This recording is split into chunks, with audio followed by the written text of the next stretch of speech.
Tuhan bersamamu.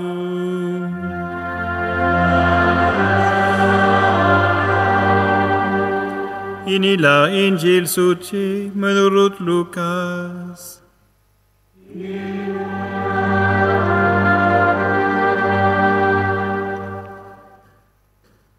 Pada waktu itu, Yesus sedang berdoa di suatu tempat. Ketika ia selesai berdoa, berkatalah seorang dari murid-muridnya kepadanya, "Tuhan, ajarlah kami berdoa, sama seperti yang diajarkan Yohanes kepada murid-muridnya." Yesus berkata kepada mereka, "Apabila kamu berdoa, katakanlah, Bapa, dikuduskanlah namamu, datanglah kerajaanmu. Berilah kami setiap hari makanan kami yang secukupnya, dan ampunilah dosa-dosa kami, sebab kami pun mengampuni setiap orang yang bersalah kepada kami. Dan janganlah membawa kami ke dalam pencobaan." Lalu katanya kepada mereka, "Jika seorang di antara kamu mempunyai seorang sahabat dan pada tengah malam pergi kepadanya lalu berkata, 'Sahabat, pinjamkanlah kepadaku 3 buah roti, sebab seorang sahabatku yang sedang berada dalam perjalanan singgah ke rumahku, dan aku tidak mempunyai apa-apa untuk dihidangkan kepadanya.' Masakan sahabat yang di dalam rumah itu akan menjawab, 'Jangan mengganggu aku, pintu sudah tertutup, dan aku serta anak-anakku sudah tidur. Aku tidak dapat bangun dan memberikannya kepadamu.' Aku berkata kepadamu, sekalipun dia tidak mau bangun dan tidak mau memberikan sesuatu kepadanya, meskipun ia itu sahabatnya, namun karena sikap sahabatnya yang tidak malu itu, ia akan bangun juga dan memberikan kepadanya apa yang dia perlukan. Oleh karena itu, aku berkata kepadamu, mintalah maka kamu akan diberi, carilah maka kamu akan mendapat, ketuklah maka pintu akan dibukakan bagimu. Karena setiap orang yang meminta akan menerima, setiap orang yang mencari akan mendapat, dan setiap orang yang mengetuk akan dibukakan pintu baginya. Bapa manakah di antara kamu yang memberi anaknya seekor ular kalau anaknya minta ikan, atau kalajengking kalau yang diminta telur? Jadi, jika kamu yang jahat tahu memberikan yang baik kepada anak-anakmu, apalagi Bapamu yang di surga, ia akan memberikan Roh Kudus kepada siapapun yang meminta kepadanya." Demikianlah sabda Tuhan.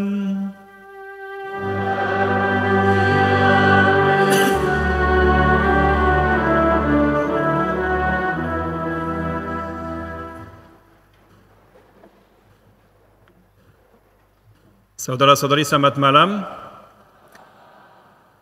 Bacaan-bacaan hari ini tentang doa dan khususnya tentang gigih dalam doa. Saya ingat di Prancis, seorang Romo yang saya kenal, dia pernah cerita bahwa di parokinya ada seorang perempuan yang berdoa untuk pertobatan suaminya. Jadi dia berdoa terus bertahun-tahun, dan untuk mendukung doanya, dia setiap minggu mengirim makanan kepada romo-romo di parokinya. Saya tidak cerita karena saya mau lebih banyak makanan, hanya kisah seperti itu. Dia berdoa terus untuk pertobatan suaminya beberapa tahun, dan pada akhirnya suaminya bertobat. Jadi dia memutuskan untuk terus mengirim makanan. Nah, hanya untuk bilang bahwa memang dengan gigih dalam doa, doa yang gigih berbuah. Memang Tuhan mengabulkan doa yang gigih. Nah, ini memang tema dari bacaan-bacaan hari ini, doa. Di dalam Injil, Yesus sendiri sedang berdoa. Dan karena itu dia dilihat para muridnya salah satu muridnya melihat dia berdoa dan waktu Yesus selesai doanya, baru muridnya langsung, oh, ajarilah kami berdoa. Bagaimana caranya untuk berdoa? Saya bayangkan, pasti melihat Yesus sedang berdoa itu sesuatu yang luar biasa. Pasti membuat orang ingin berdoa. Saya pernah melihat orang, waktu saya melihat mereka berdoa, membuat saya mau berdoa. Karena dengan melihat mereka, saya merasa Tuhan memang ada. Jadi mungkin murid itu, dia melihat Yesus, dia pikir, sepertinya ada sesuatu yang terjadi di sini, saya mau belajar untuk berdoa juga. Dan karena pertanyaannya, Yesus menjawab dan menyampaikan doa yang sekarang kita sebut sebagai doa Bapa kami. Dan justru doa itu mulai dengan kata ini, Bapa. Ini hal yang pertama. Kita berdoa dengan memanggil Tuhan Bapa. Kita berdoa sebagai anaknya. Jadi ini memang menjelaskan sesuatu yang mendalam tentang hubungan antara kita dan Allah. Karena waktu kita dibaptis, kita menerima Roh Kudus, kita menjadi anak Allah seperti Yesus sendiri. Kita telah menerima roh yang sama dengan roh yang ada di dalam Yesus sendiri. Jadi kita berdoa seperti Yesus sendiri. Untuk menjelaskan ini, ada seorang teolog, namanya Cantalamessa, dia menjelaskan seperti itu. Dia bilang, bayangkan ada orang banyak, ribuan orang, dan di tengah-tengah mereka ada seorang anak, dia kehilangan bapaknya. Dan bapaknya sedang mencari dia. Dia mencari anaknya. Tapi ada banyak suara berisik, jadi susah untuk mendengar anaknya. Tapi anaknya terus berteriak, sampai suatu momen bapaknya mendengar suara anaknya. Yang terjadi itu apa? Langsung bapaknya mengenali suara anaknya. Karena seorang bapa ketika dengar suara anaknya sendiri, dia langsung tahu itu anak saya. Dan dia langsung mengenali anaknya dan langsung juga hatinya tersentuh. Tersentuh, ini anak saya.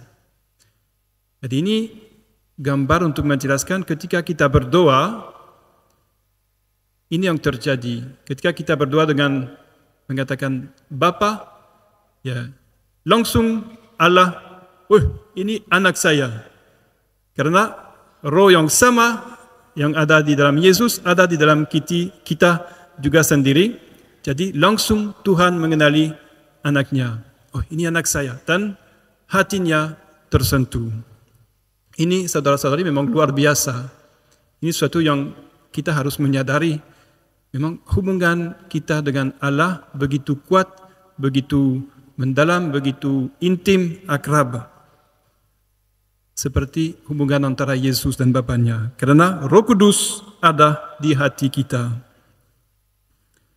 Jadi ini hal yang pertama untuk menyadari identitas kita, martabat kita sebagai anak Allah. Karena kita telah dibaptis dan kita telah menerima Roh Kudus. Dengan ajaran Yesus tentang doa ada juga dia mengajar kita untuk meminta. Meminta. Jadi berdoa sebagai anak Allah dan setelah itu meminta beberapa hal. Meminta hal yang baik. Meminta hal yang layak diminta oleh anak-anak Allah. Dalam bacaan pertama tadi ada Abraham. Abraham berdoa dan dia berdoa untuk orang Sodom dan Gomora yang adalah orang berdosa. Dan doanya mempengaruhi hati Tuhan. Dan dalam doa Abraham kita melihat beberapa kualitas. Abraham dia berani, dia rendah hati, dia menghormati Tuhan, dan dia gigih, dan dia mencari kebaikan dan keselamatan orang lain. Sebenarnya dia tidak berdoa untuk dia sendiri, dia berdoa untuk keselamatan orang lain. Dan Tuhan mengabulkan doanya. Pasti doa Abraham menyenangkan hati Tuhan. Mungkin Tuhan sendiri yang menginspirasi doa Abraham. Karena Tuhan menggunakan doa-doa kita untuk menjangkau orang-orang lain. Untuk memanfaatkan orang lain. Kalau doa Abraham didengarkan Tuhan, dikabulkan Tuhan, apalagi doa anak-anak Allah yang telah menerima Roh Kristus, Roh Putra Allah sendiri. Jadi ini memang mendorong kita untuk berdoa dengan berani, dengan gigih, dengan mencari kebaikan orang lain seperti Abraham. Memang sepertinya hal ini begitu penting karena dalam Injil juga ada dorongan untuk berdoa dengan gigih. Mintalah maka kamu akan diberi, carilah maka kamu akan mendapat, ketuklah maka pintu akan dibukakan bagimu.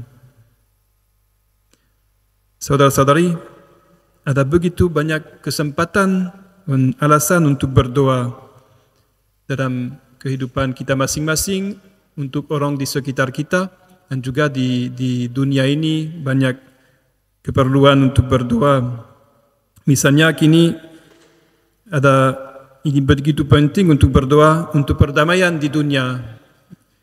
Mari kita doakan dengan berani, dengan gigih bagi saudara-saudari misalnya yang sedang menderita karena perang. Minggu ini saya baca dalam sebuah artikel dari kabar dari Gaza. Misalnya di Gaza ada satu gereja Katolik, hanya satu.